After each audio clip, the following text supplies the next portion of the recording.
जो परम सत्य को जानने के लिए आपको जीवन में क्या लाना पड़ेगा, तो हमारा शास्त्र कहता है कम से कम मिनिमम सत्य तो ले आओ। वो परम परमेश्वर सच्चिदानंद स्वरूप को जानने के लिए पहले सत्य तो लाओ। आज हमारे जीवन में सबसे बड़ा दुर्भाग्य क्या हो गया है? बोले वो सत्य गायब हो गया है। हम झूठे होते जा रहे हैं, मिथ्यावाचन करने वाले होते जा रहे हैं, सत्य तो गायब ही होता जा रहा है। हमारा शास्त्र इसी बात को तो कहता है सब छूट जाए लेकिन जीवन का सत्य न छूटे। पहले लोग घर से एक बार निकलते थे, वापस आते थे, एक बार झूठ बोलते थे। अब जब से ये मोबाइल फोन सबकी जेबों में आ गया है, हर मिनट झूठ बोल रहे हैं। बैठे कहीं पर है, फोन पे नहीं, बैठे वहां यहाँ बोलते कहीं पर है। हर मिनट हर मारा घट्टा झूठ पर झूठ, उससे कुछ उससे कुछ उससे कुछ उससे कुछ।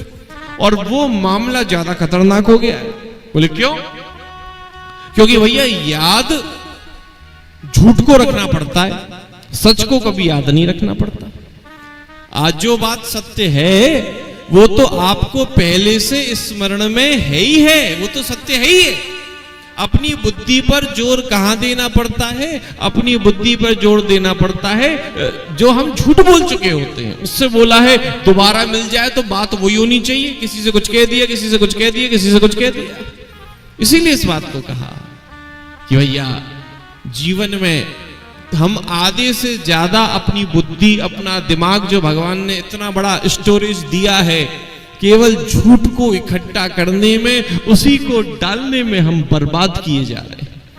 इसीलिए कहा भगवान स्वयं कैसे हैं?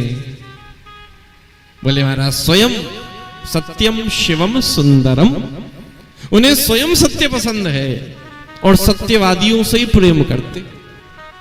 सूर्यवंश के एक बड़े राजा की कथा आती है इसी में, राजा सत्यव्रत, जिन्होंने अपने जीवन के सत्य को कभी नहीं छोड़ा। स्थिति कैसी थी कि एक बार रात्रि के समय उनके महल से एक सुंदर स्त्री जा रही थी। उन्होंने पूछा, बोले देवी कौन हो आप? बोले मैं लक्ष्मी हूं। आप कहां जा रही हो? बोले मैं आपके महल से यहां से जा रही। अच्छा, बहुत समय तक मैं आपके यहां रही, अब मैं जा रही हूं, आपकी मर्जी, आप जाओ। उसके पीछे एक सुंदर पुरुष और निकला। बोले आप कौन हैं? बोले मैं यश हूं। जहां लक्ष्मी रहती है वहां मैं भी रहता हूं, वो जा रही है तो मैं रहकर क्या करूंगा? वो भी जाने लगे। बोले आपकी मर्जी, जाओ। उसके पीछे एक सुंदर पुरुष और निकला। बोले कौन है? बोले दान है। जहां लक्ष्मी रहती है, जहां यश रहता है वहां दान रहता है। जब लक्ष्मी नहीं होगी तो दान किस चीज का करोगे? बोले मैं भी जा रहा हूं। बोले आपकी मर्जी, आप जाओ। उसके पीछे एक महाराज तेजस्वी सुंदर पुरुष और निकला। और जब वो जाने लगे तो उन्होंने पूछा, बोले आप अपना परिचय तो दो, आप कौन हो? बोले मैं सत्य हूं। बोले मैं आपके राज्य को छोड़कर जा रहा हूं।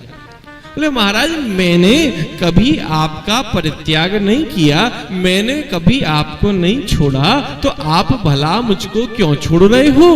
आप भला मेरा क्यों परित्याग कर रहे हो? अब तो वो पैरों में गिर गया। बोले कुछ भी हो जाए मैं अपनी जीवन लीला को समाप्त कर दूंगा, लेकिन मैं आपको जाने न दूंगा। आपका मैंने परित्याग नहीं किया तो आप मेरा परित्याग कैसे कर सकते हो? अब तो भैया जाने नहीं दिया, पैरों को पकड़ लिया और सत्य रुक गए। तो यहां पर बड़ी सुंदर बात संत कह रहे हैं। बोले जब सत्य रुके तो जैसे ही रुके उनके पीछे पीछे वो लक्ष्मी जी भी लौटी आई, उनके पीछे पीछे वो यश भी लौटी आया, उसके पीछे पीछे वो दान भी लौटी आया। तब मुस्कुराते हुए राजा सत्यव्रत ने इस बात को कहा, बोले ऐसा नहीं है जहां लक्ष्मी रहती है, जहां यश रहता है, जहां दान रहता है वहां सत्य रहता है। बोले नहीं, जहां सत्य रहता है वहीं लक्ष्मी रहती है, वहीं दान रहता है, वहीं सदाचार रहता है, वहीं यश रहता है। आपके जीवन में यदि आपके साथ आपका सत्य होगा तो जीवन में आपको महाराज कभी किसी प्रकार का कष्ट नहीं हो सकता। महाराज युधिष्ठिर की भी बात आती है कि जब उन्होंने भी उनके मुंह से जब थोड़ा झूठ बोलना पड़ा उनको कि महाराज अश्वत्थामा मारा गया, तो पहले अपने सत्य के बल पर उनका रथ पृथ्वी से ऊपर उनका रथ धरती से ऊपर चलता था उनके सत्य के बल पर।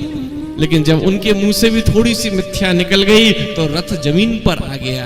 वो भी, उनको भी थोड़ा सी उनका भी तेज कम हो गया। ले जीवन में वो सत्य हमें तेज देता है। तो यही काम उस परम सत्य की बात करते हैं, सच्चिदानंद की बात करते हैं। वहां तक पहुंचने से पहले अपने जीवन में मिनिमम वो सत्य तो लेकर आओ, तभी तो वहां तक पहुंच पाओगे। इसीलिए कहा जीवन में सत्य हो, जीवन में चित्त हो। चित्त किसको बोलते हैं? बोले चित्त चैतन्य को बोलते हैं। बोले कहते हैं जितना आप महाराज बल्ब जला रहे हो, ट्यूब जला रहे हो, हेलोजन जला रहे हो, जितना जला रहे हो आपको पेमेंट करना पड़ता है, बिल पे करना पड़ेगा। तो क्या विचार किया, भुवन भास्कर सूर्य हजारों वर्षों से महाराज प्रकाश देते आए हैं, उन्होंने कभी बिल भेजा कि भैया तुमने मेरी धूप में इतने कपड़े सुखाए, तुमने इतनी मेरी सनलाइट को यूटिलाइज किया, और आजकल तुम मारा हर चीज सोलर पैनल ले लो और सब चीज सोलर से काका सब पूरी एनर्जी खींचे जा रहे हैं। तो सूर्य ने कभी अपना बिल भेजा? दुनिया वाले ऐसे हर चीज का बिल तैयार है, नेक दो पीछे से बिल निकल के आ जाता है। वो दुनिया हर चीज का पैसा ले रही है, वो कुछ नहीं छोड़ रही। अभी कोरोना काल में देख लिया होगा, एक ऑक्सीजन का सिलेंडर देने में हजारों लाखों देने पड़े।